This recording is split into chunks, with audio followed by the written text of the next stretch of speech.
You've recently come on board with Actors Audition Club as an audition session director, right now helping people remotely via Zoom. Monine says EX for life. Yeah. That's right.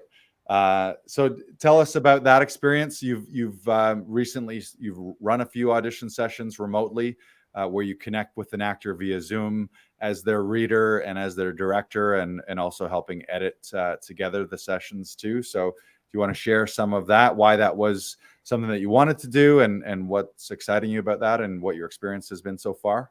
Oh man, I'm just all about let's play. And so nothing excites me more than somebody coming in with material and saying, "Hey, play with me.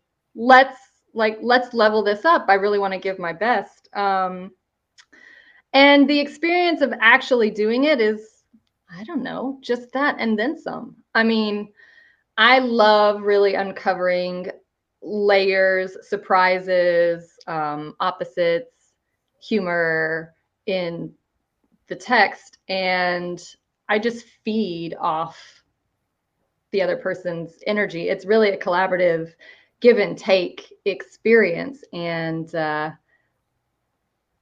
don't know what else to say. I mean, it's just something that I really love to do, and it's a perfect fit. The technology bringing us together from across state lines and across international lines. Right. Yeah, it's fantastic process to get to work with people all over North America right now. Yeah. Yeah. And the cool thing about, we always highly recommend Tom and his either his weekly Zoom workshops or the full conservatory or summer intensive in New York. But the really cool thing about his system and framework is it helps you as an actor, but it's also a directorial language that allows you to communicate very simply and directly to actors, giving them suggestions that they can immediately implement and act upon, rather than being like, sometimes you work with a director and they're doing their best, but it can be a little nebulous, like they're trying to explain in metaphors and in similes and kind of just nebulous directions where you're like, okay, I kind of get what you're saying, but what do you actually want me to do? And that's what I love about Tom's, and it's the reason me, Brandon, you, Monine, Deanna Shinsky as well, we're all of that school. So it's just armed us with a language and a way to look at a scene and look at a script that is that allows us to communicate that to an actor and make really quick adjustments. I think of it like almost like what is it called? Like when you go into a recording studio and there's all these dials and switches and stuff, and you can just bring a couple of those levels up, and all of a sudden you've transformed a scene.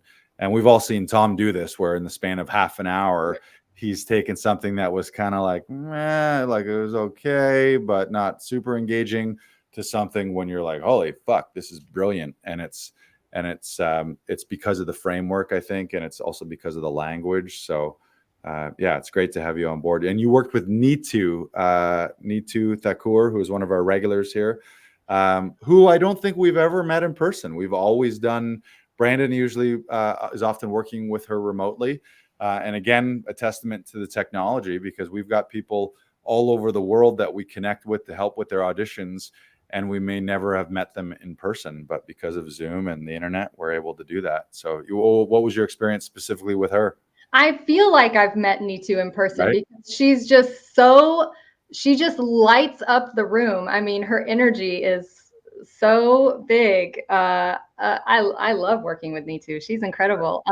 And to your point about seeing a scene change in a short amount of time, she's fantastic about absorbing direction and taking it in and giving a truly altered performance that is still her. It's really wonderful to watch her arc from the top of the hour to the bottom, and she delivers such strong work every time. Right. Yeah, and those are always the best sessions where the actor is very open to play, open to suggestions and redirects and ideas, at least to uh, make the attempt in one take. If it works, it works. If it doesn't, it doesn't. But versus some actors who come in and they're locked in, they've memorized it a certain way, and they Mhm. have a certain idea of this is how I'm going to do it, and that's it. It's obviously much more fun to be able to give some directions and some back and forth, and you just end up discovering and I feel like I mean anything creative and artistic, especially, it's like the idea of 1 + 1 = 3, and having outside eyes, you discover things that it's tough as an actor. Like you don't see yourself, you're biased. You are you. You can't. It's hard to like zoom out and then look Right. at your performance. So having those second eyes, that's why we always strongly suggest. I know that there's a lot of actors for either for time or convenience or money. They're using family members or friends who are not actors and not professionals, but that's okay. But what you're missing is that professional expertise and the professional knowledge of a trained actor or someone who's a trained director or someone who's got actual casting experience in the business Mhm. and knows what casting is looking for and knows how the process works. Um, and you're just not going to get that by working with your uncle or your kid or your spouse who's a non-actor, which just means you're leaving potentially you're leaving your best performance on the table because it's never been uncovered. Right, right. Yeah, and I mean, I've been there. I've been guilty of that. Guilty is the wrong word. Sometimes life throws you shit and you got to work with what you got. But I do always know that when I work with a colleague who, especially one of my colleagues, where we share the same language because of the conservatory, there's a shorthand to it, and I trust that what they're giving me is informed and inspired and uh, and truthful. That they're Right. not blowing smoke up my ass. You Right. know, it's always to level up each the other person's performance, and I always know that I've given way more generous work when I work with somebody like that Right. than when I have to grab the dog, and Right. read lines with them or something. Right. Yeah, and that's I mean that's why we always I mean obviously we're a little biased because we run this Actors Audition Club and we run a service, but we know that the payoff, the investment in investing into professional auditions, the payoff is massive Yeah. because every gig is 4 figures, 5 figures, 6 figures potentially. So the trade-off of 50 or $100 to invest in your auditions to then book a life-changing role is massive.